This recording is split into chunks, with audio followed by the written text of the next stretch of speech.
2月21号是联合国订定的世界母语日。国内的民间团体台湾母语联盟正在号召各地的店家加入一项活动，就是民众来消费的时候讲母语，店家就给你折扣。而且呢，这个母语的范围包括了原住民语、客语还有台语。说台语有什么好处？只要啦有消费者来到阮这边来阮家讲母语我给他9折的优待。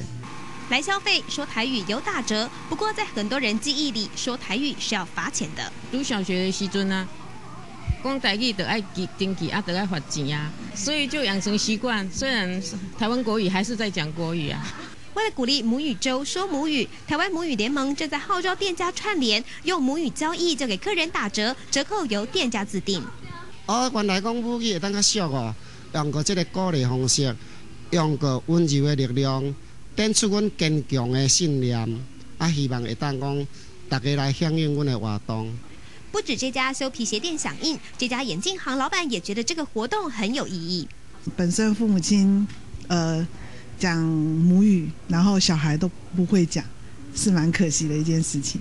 台湾母语联盟表示，2月21号是联合国定的世界母语日。这个讲台语小活力的活动是2月25号到3月3号，为期1周，而响应的店家也会贴上这个标志。